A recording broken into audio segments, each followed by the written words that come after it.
வணக்கம். இன்னைக்கு நம்ம சூப்பரான இஞ்சி டீ எப்படி போடுறதுன்னு பார்க்கலாம்.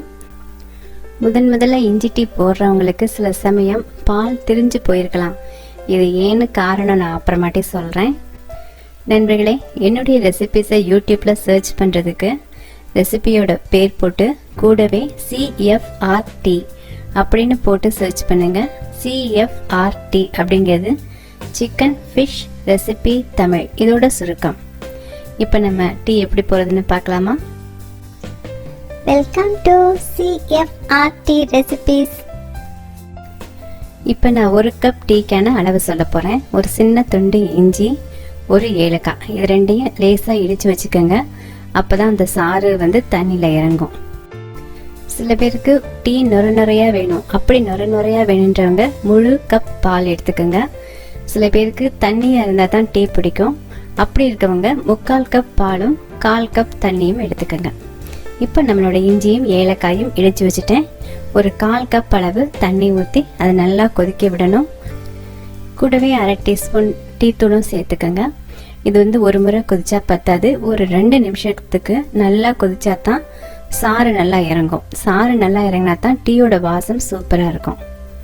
இந்த டீ தண்ணி நல்லா கொதிச்சதுக்கு அப்புறம் டிகாஷன் நல்லா இறங்கிரும். அதுக்கப்புறமா பால் சேர்க்கணும். பால் இஞ்சி போட்டிருக்கிறதுனால ரூம் டெம்பரேச்சர்லையோ இல்லை ஃப்ரிட்ஜ்லேருந்து எடுத்த பாலாவோ இருக்கக்கூடாது. பால் நம்ம குடிக்கிற சூடுக்கு இருக்கும்போது தான் அதை சேர்க்கணும், இஞ்சியோட சேர்த்து. ஏன்னு சொன்னால், இந்த ரூம் டெம்பரேச்சரில் இருக்க பாலோடையும் இல்லை ஃப்ரிட்ஜில் இருக்க பாலோடையும் இஞ்சி சேரும் பொழுது இஞ்சி பாலை திரிக்கும் தன்மை கொண்டது. பால் முறிஞ்சு போயிடும்.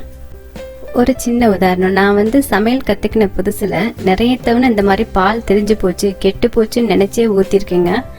எனக்கு பால் கெட்டு போச்சுன்னு நினச்சி மொத்த பாலையும் ஊற்றிருக்கேன். பாருங்கள், அங்கிட்ட பால் ஒரு டம்ளர் சூடாகிக்கிட்டு இருக்கு. அதனால் பால் கண்டிப்பாக சுட வச்சு தான் ஊற்றணும்.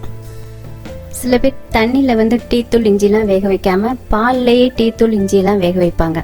அப்படியும் கூட செய்யலாம். பால் ஒரு கொதி வந்ததுக்கப்புறம் டீ தூள் இஞ்சியெல்லாம் சேருங்க, அப்படி சேர்க்கறதா இருந்தால். இப்போ நம்மளோட டீ தூள் இதெல்லாம் கலவையெல்லாம் ரொம்ப நல்லா கொதிச்சுக்கிட்டு இருக்கு. 2 நிமிஷமாக கொதிச்சுக்கிட்டு இருக்கு. பாருங்கள், டிகாஷன்லாம் நல்லா திக்காயிருச்சு. இப்போ பால் சேர்க்கலாம். பால் சேர்த்த பிறகு மறுபடியும் டீ நல்லா கொதிக்க விடுறோம். 1 நிமிஷத்துக்கு கொதிக்க விட்டுருங்க. அப்போ தான் பாலில் அந்த கலர் சேரும். அப்படி கொதிக்க விடும்போது தான் டீயோட வாசம் தூக்கலாக இருக்கும். ஒருவேளை டீ தூள் கூட போட்டுட்டிங்கன்னா கொதிக்க விடாமல் அவசரமாக இறக்கிடுவீங்க, ரொம்ப டார்க் ஆயிடுச்சுன்னு. அப்படி இறக்குனீங்கன்னா கசப்படிக்கும், டீயோட வாசம் வராது. தேவையான அளவு சீனி போட்டுக்கோங்க. டீ தூள் கூட போட்டுட்டிங்கன்னா நீங்கள் தண்ணியோ பாலோ இன்னும் கொஞ்சம் சேர்த்து அதை சரி பண்ணலாமே ஒழிஞ்சு கொதிக்க விடாமல் மட்டும் கொதிக்காமல் விட்டுட்டா டீக்குரிய வாசம் வராது. அக்கா, விடுகதைக்குரிய நேரம் இது. ஆலமரம் தூங்க, அவனியெல்லாம் தூங்க, ஸ்ரீரங்கம் தூங்க, திருப்பார்கடல் தூங்க, ஒருவன் மட்டும் தூங்கவில்லை. அவன் யார்?